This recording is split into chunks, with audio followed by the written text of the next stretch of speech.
pregnant single mom mistakenly sent her baby bump picture to a Korean Mafia boss. His ruthless response left her trembling. Vicky's trembling finger hovered over the send button.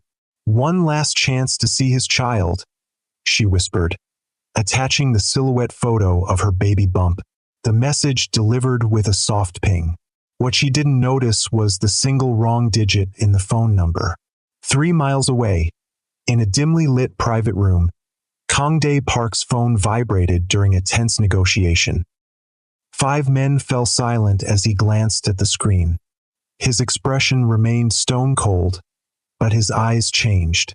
Something ancient and possessive flashed across them as he stared at the image of a pregnant woman's silhouette. "Find her," he ordered, his voice cutting through the silence. "Now." His second-in-command leaned forward. "Boss, we're in the middle of—" Kangdae's hand slammed onto the table. "I said find her. Tonight." He studied the picture again, his finger tracing the curve of her belly. "Someone has abandoned what I would kill to have." The sound of rain pelted against glass. Vicky stood frozen by the window of her apartment, one hand protectively covering her 7-month pregnant belly. 3 men in black suits blocked her path to the door.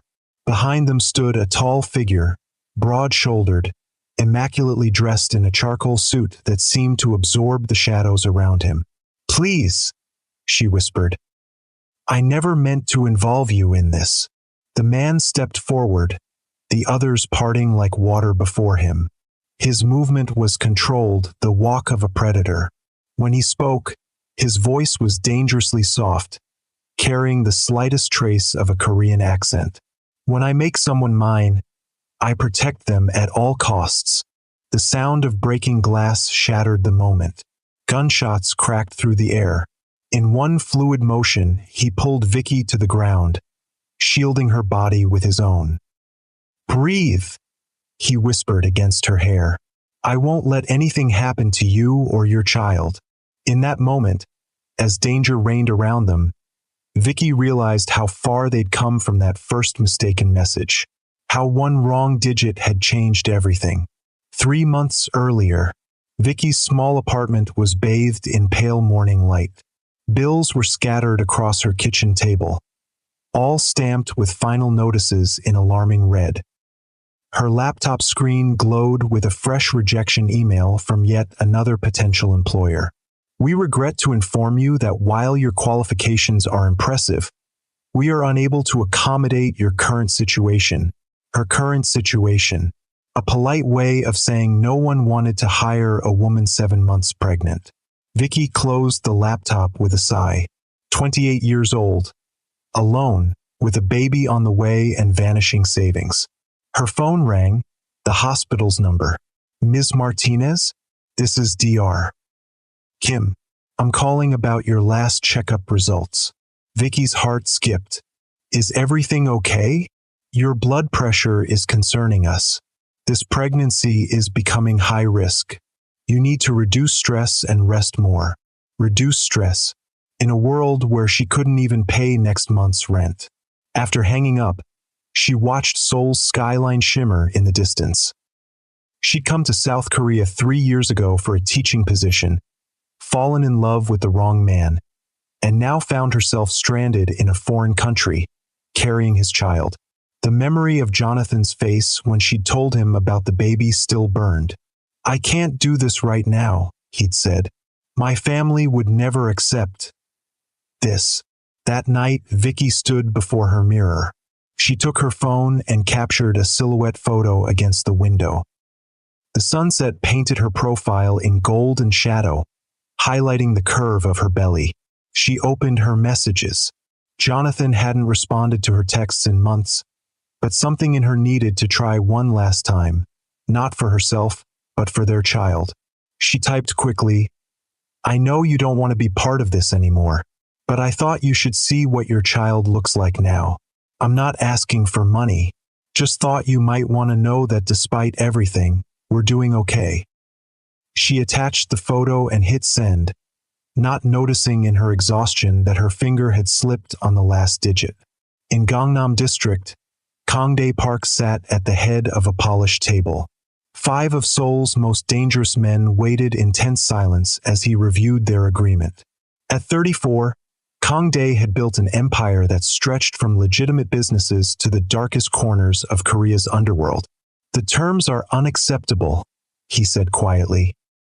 "You're asking for protection in Busan without offering adequate compensation." The oldest man leaned forward. "The Huang family has controlled those ports for generations. We're offering you unprecedented access, at a price that insults us both." The tension thickened. These were men accustomed to getting what they wanted, but they also knew Kangdae's reputation. His phone vibrated. An unknown number with an attachment. He should have ignored it. Instead, he opened it. The image filled his screen. A woman's silhouette, pregnant belly outlined against golden light. The message below clearly wasn't meant for him. Something shifted inside Kangdae. A door long closed creaked open. "Gentlemen," he said, eyes still on the phone. "We'll continue this tomorrow." The men exchanged glances. No one left a negotiation with Kangdae Park unfinished. After they left, only Min-ho, his most trusted lieutenant, remained. "What's wrong?" Min-ho asked, frowning. Kangdae slid the phone across the table. Min-ho studied the image, confused. "Someone sent you this by mistake?" "Find her," Kangdae said simply. "Tonight." "Boss, with all due respect, why do you care about some pregnant woman's misdirected text?" Kangdae stood, walking to the window that overlooked the glittering Seoul skyline. "Do you know what the doctors told me last month? They confirmed what I've suspected for years. I cannot have children. Ever." He turned. "And here is a woman, carrying a child that someone has abandoned. The very thing I would give my entire empire to have." Min-ho nodded slowly. "I'll find her." Vicky woke to 3 missed calls from an unknown number. As she reached for water, the phone rang again. "Hello, is this Victoria Martinez?" A man's voice, formal, with a Korean accent. "Who's asking?" "My name is Min-ho Kim. I represent Mr. Kangdae Park. He received a message from you last night and would like to speak with you." Vicky's mind raced. "I think there's been a mistake. I didn't message anyone named Park.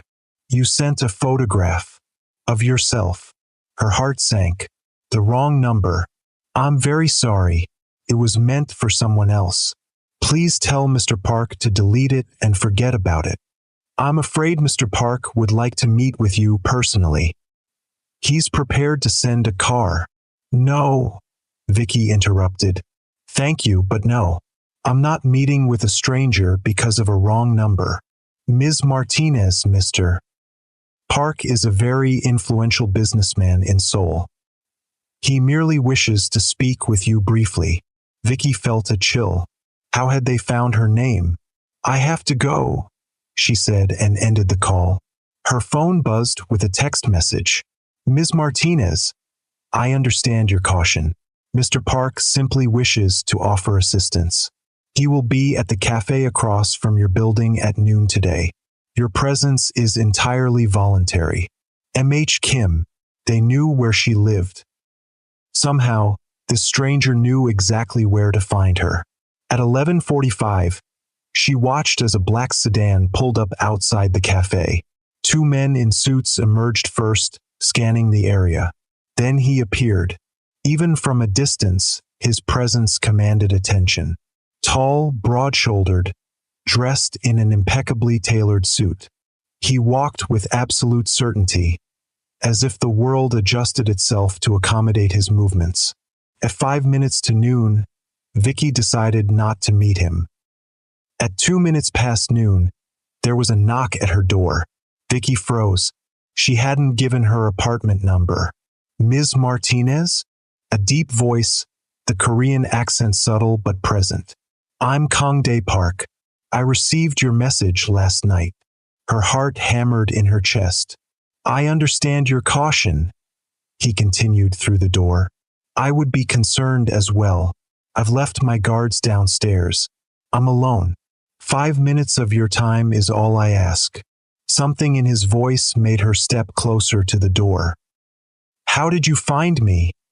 She asked, still not opening it. I have resources. I apologize if that frightens you. What do you want? To talk. Nothing more. Against every instinct, Vicky unlocked the door. He entered her small apartment, his presence immediately making it feel smaller. He didn't look around curiously, instead keeping his attention focused entirely on her. How did you find me? She repeated, one hand resting protectively on her belly. He noticed the gesture. Your phone number. Once I had that, finding the rest was straightforward. That doesn't sound legal. The corner of his mouth twitched, almost a smile. Not strictly, no. 5 minutes. Then I want you to leave. He nodded, taking a seat. Up close, she could see the fine details. The expensive watch, the subtle scar near his right eyebrow, the hands that bore faint markings of someone familiar with violence. Your message was meant for the father, he stated. Vicky stiffened. That's none of your business. No, it isn't, but I received it nonetheless, and I found myself affected by it. Affected how? Kangdae studied her. You said you weren't asking for money. That despite everything, you were doing okay. He glanced around her apartment, at the stack of bills, the worn furniture. Are you? I'm managing. You're struggling, he corrected gently. Alone. Anger flashed through her. I didn't ask for your assessment of my life, Mr. Park. He nodded, accepting her rebuke. Sometimes mistakes are the universe's way of creating the right connections. That sounds like something from a fortune cookie. This time he smiled, brief, unexpected, transforming his severe features. Perhaps, but I believe in fate, Ms. Martinez. What do you really want, Mr. Park? Why are you here? Kangdae was silent for a moment. I want to help you. Why would you help a stranger? His expression shifted, something vulnerable flickering across his face. Because I cannot have what you carry. I will never have children of my own. The doctors have confirmed it. The admission hung in the air between them. I don't need your pity, she said finally. I'm not offering pity. I'm offering support. In exchange for what? His eyes met hers, unflinching. Nothing. This isn't a transaction. Vicky laughed incredulously. People like you don't do something for nothing. People like me? Powerful men who can track down strangers from a phone number. He conceded with a slight nod. Fair assessment. But this is different. How? Because when I saw your message, saw that someone had abandoned what I would give anything to have, I felt responsible, as if it was meant for me to see. He placed a business card on the table. My number. If you need anything at all, call me. She didn't touch the card. Your 5 minutes are up. Kangdae stood. One last thing. The father of your child, he's a fool. Before she could respond, he walked to the door. I won't intrude again without invitation, but my offer stands. Whatever you need. 3 days passed without further contact. Then, on the 4th morning, a delivery arrived. Groceries, prenatal vitamins, and Korean health foods traditionally given to expectant mothers. That evening, she texted the number on his card. I didn't ask for groceries. The response came immediately. I know. Do they meet your needs? Why are you doing this? Because you need it and I can provide it. No strings attached. I don't accept charity. It's not charity. Consider it a gift from someone who admires your strength. The following week, as Vicky struggled home from a doctor's appointment in pouring rain, the black sedan pulled alongside her. The window rolled down, revealing Kangdae. Get in, he said simply. You shouldn't be walking in this condition. I'm fine, she insisted, dripping wet. You're soaked, it's cold, and you're 7 months pregnant." Before she could respond, the car door opened. When she climbed in, he handed her a soft towel. "How did you know where I was?" she asked. "I didn't. I was on my way to a meeting and saw you walking." She raised an eyebrow. "Coincidence? Fate?" he corrected with that ghost of a smile. "You keep using that word, because it applies. What are the odds that out of millions of numbers, you would text mine? The odds that a wealthy man with questionable resources would keep tabs on a woman he's inexplicably interested in? Pretty high, actually."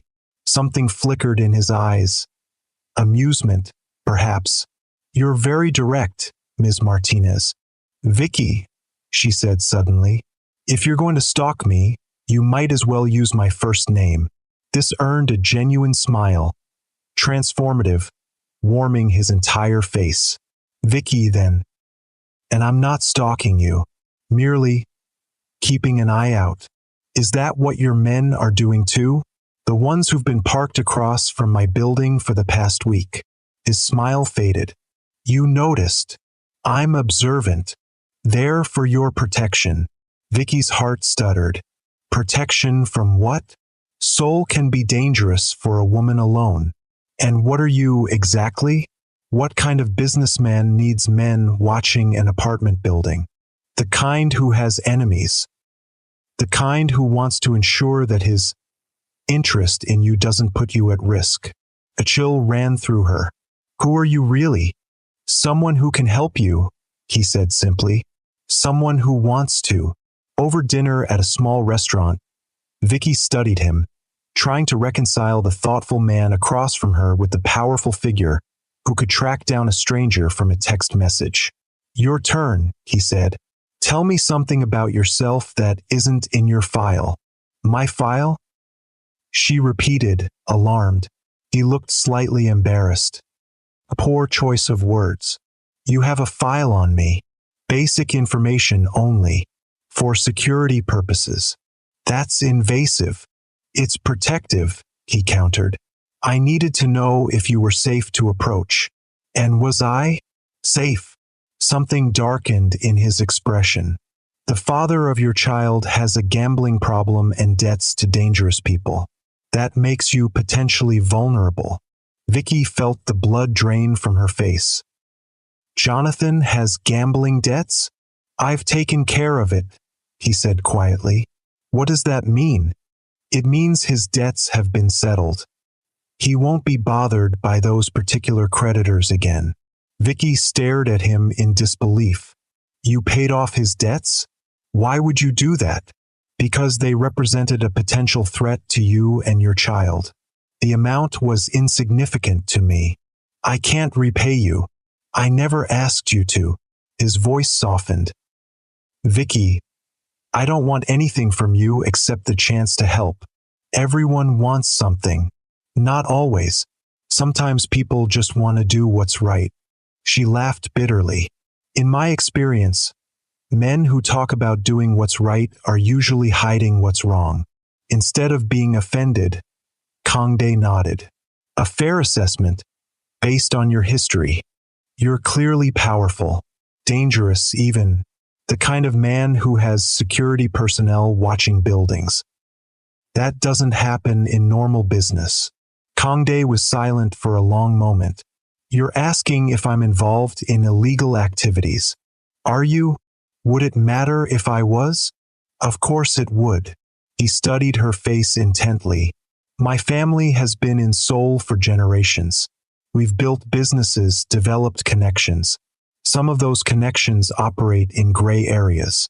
I don't deny that. That's not really an answer. It's the answer I can give." He leaned forward slightly. "But I can promise you this. I have never harmed someone who didn't deserve it. I have never broken my word once given. And I would never allow harm to come to you or your child." The intensity in his eyes was unsettling. Vicky believed him, though she couldn't explain why. The next morning, Vicky woke to an unexpected visitor. Jonathan stood in her hallway, looking thinner than she remembered, dark circles under his eyes. "Vicky," he said, his voice hoarse. "You look... wow. You're really showing now." She instinctively placed a protective hand over her belly. "What are you doing here, Jonathan?" "I want to make it right," he said after she let him in. "I want to be part of our baby's life. Your life. Why now? What changed?" He hesitated, glancing around the apartment, at the new crib, the quality mattress. "I've been doing a lot of thinking. About responsibilities. Did your creditors find you?" Jonathan paled. "What are you talking about?" "I know about the gambling, Jonathan. The debts." A flash of anger crossed his face. "Someone's been talking about me." "Who was it?" "A friend." Jonathan's eyes narrowed. "A friend? Is that why you suddenly have a new crib and fancy groceries? What kind of friend buys these things for a pregnant expat?" The implication in his tone made Vicky's cheeks burn. "That's none of your business." "It is if it involves my child. People are talking, Vicky, about you and some Korean businessman. Dangerous people. Now you're worried?" After 5 months of silence, Jonathan's expression hardened. "Is it him? The one who paid off my debts?" Vicky didn't answer, but her silence was confirmation enough. "Jesus, Vicky." Jonathan ran a hand through his hair. "Do you have any idea who he is? Kongdae Park isn't just some businessman. He's connected to people who make problems disappear. Permanently.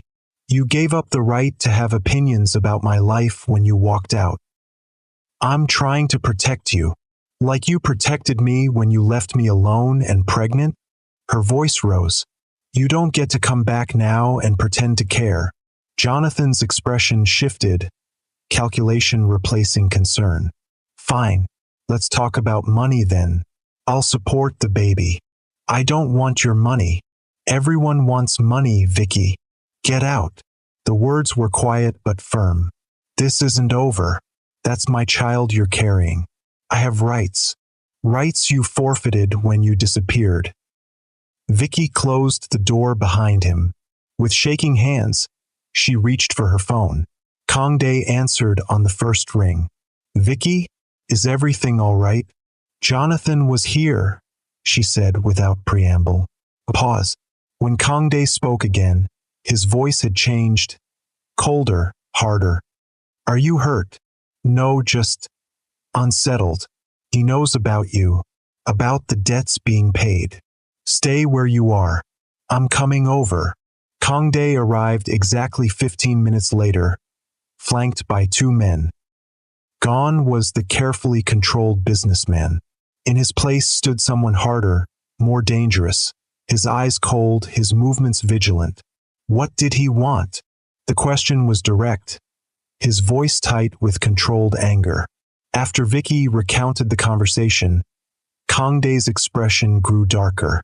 "He mentioned my name specifically?" he asked. "Yes." He seemed afraid of you. Something flickered across Kongdae's face, satisfaction, perhaps. "Good. He should be." "What does that mean?" "It means he's been warned to stay away from you." "By you?" "Yes." "Why didn't you tell me?" "Because I didn't want to worry you." He leaned forward, eyes intense. "Vicky, Jonathan didn't come here out of sudden paternal concern. He's desperate. The gambling debts I settled were just the beginning.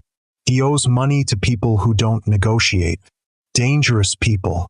And he thinks I can help him because of you?" Kongdae nodded grimly. "He's using the baby as leverage." "What do I do?" she asked quietly. "Let me handle it." "Without hurting him," Vicky added firmly. A brief hesitation. "If that's what you want." "It is. Promise me." Kongdae.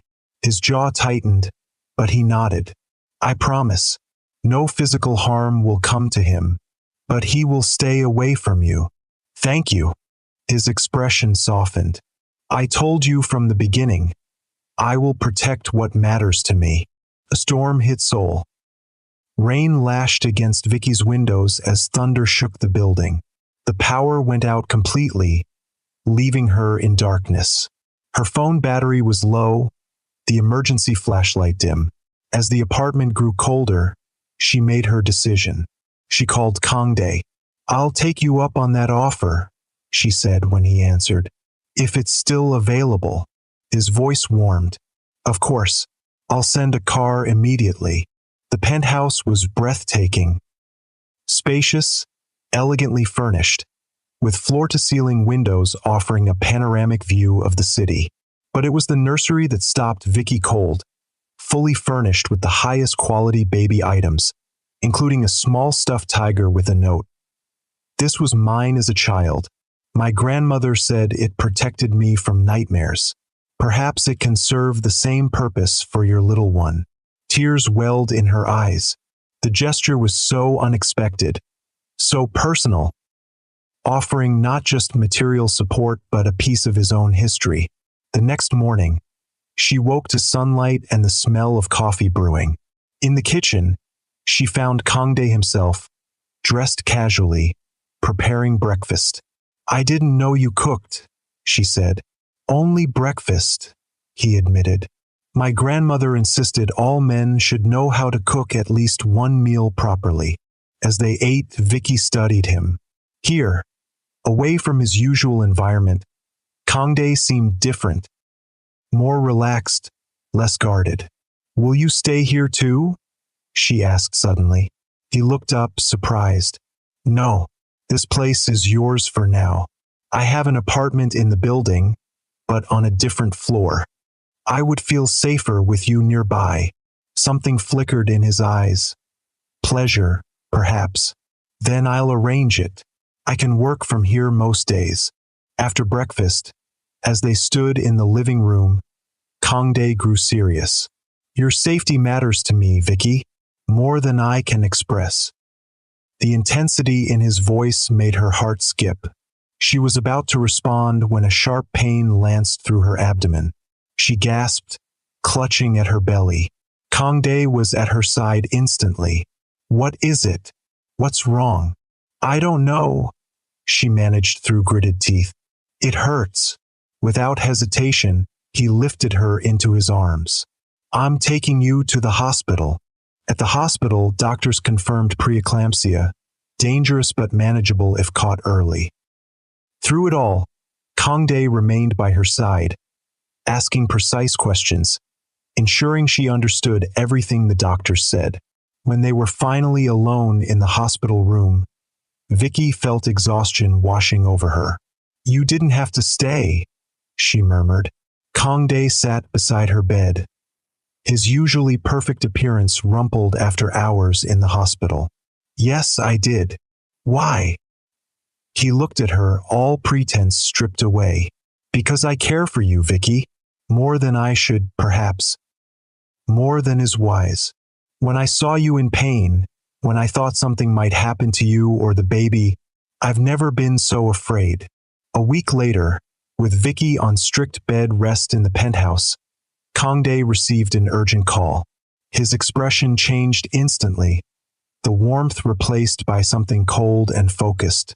"I have to go," he said, his tone apologetic but firm. "Business that can't wait. Is everything all right? I've doubled security in the building, as a precaution." Alarm flickered through her. "A precaution against what?" "There's a situation with a rival organization. It's being handled, but I prefer to be cautious where your safety is concerned." "Is it dangerous?" "Not for you," he assured her. "The penthouse is the most secure location in Seoul." "Be careful," she said softly. Surprise flickered across his face, followed by something warmer. He leaned down, pressing his lips gently to her forehead. "Always."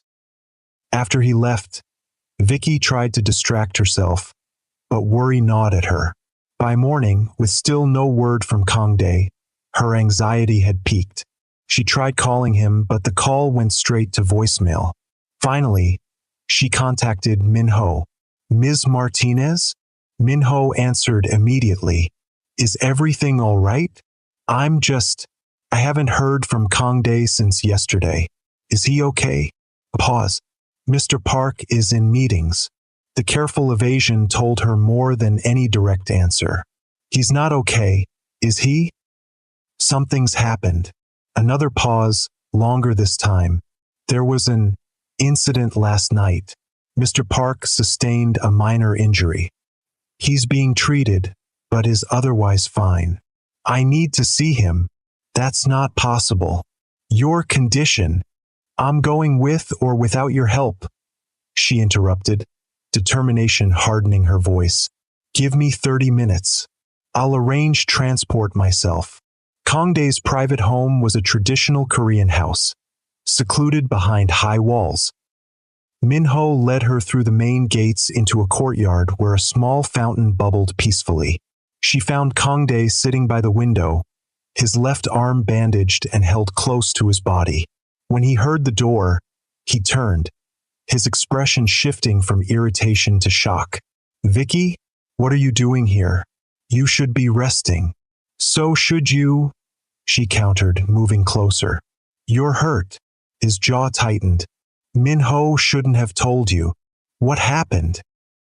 Business, he said dismissively. A disagreement that became physical. A disagreement that led to you being stabbed? Kang Dae's mouth tightened. As I said, nothing serious. Don't lie to me. Her voice cracked slightly. Please, not now. His expression softened, the mask slipping. There was a meeting with a rival organization, negotiations about territory. Things became heated. What happened to him? Vicky asked, though part of her didn't want to know. Kang Dae's eyes hardened. He won't make the same mistake again. Was it because of me? She asked quietly. This conflict. Surprise crossed his face. No, these tensions have existed for months. If anything, knowing you has made me more careful, more strategic. He moved closer. I have more to protect now. Vicky reached out, her fingers lightly tracing the bruise on his jaw. You scared me, she admitted. When you didn't call, when I couldn't reach you. Kang Dae caught her hand, pressing it against his cheek. I'm sorry. I didn't want you to worry. That's not how this works. You can't just disappear when things get difficult. This is my world, Vicky. The ugliness, the violence. I've kept it separate from you for a reason. But it's still part of you, she said softly. All of it is. I can't have one without the other. He stared at her, something vulnerable crossing his face. And if I told you I could change? That for you, for the baby, I could leave this life behind. Could you? Really? His hesitation was answer enough. I would try. I wouldn't ask that of you. Your world is part of who you are. I just want honesty between us. Kang Dae's expression softened, his free hand coming to rest on her belly. You continue to surprise me. Good. You need someone who keeps you on your toes. A smile touched his lips. I need you, he said simply, more than I've ever needed anyone. The baby kicked hard enough to make Vicky gasp. Kang Dae's eyes widened as he felt the movement against his side. Hello, little one, he whispered. In that moment, something shifted between them. A boundary crossed. A connection deepened. 3 weeks later, as storm clouds gathered over Seoul, Vicky woke to a sharp pain that took her breath away. She reached for her phone. It's time, she said when Kang Dae answered. The baby's coming. The next hours passed in a blur of contractions and medical teams. When complications arose, the baby's heart rate dropping dangerously, it was Kang Dae who remained calm, who demanded the best specialists, who whispered encouragement. Stay with me, he murmured against her hair as monitors beeped warnings around them. Both of you, please. And then, cutting through the haze of pain and fear, came the sound Vicky had been waiting months to hear. A strong, indignant cry announcing her daughter's arrival. When they placed the tiny bundle in her arms, the world narrowed to this single moment, this perfect life she had created. As Kangdae cradled the infant, something transformed in his face. The hardness, the control, all of it melted away, replaced by tenderness. "Hello, little one," he murmured, his voice thick with emotion. "Welcome to the world." The baby quieted in his arms, tiny fingers curling around his much larger one. Kangdae looked up, his eyes meeting Vicky's. "Thank you," he said simply. As the storm raged outside, three souls found shelter in each other. A family formed not by blood or law but by choice, by love, by the strange workings of fate that had brought them together through a single mistyped digit. One mistaken message had changed everything.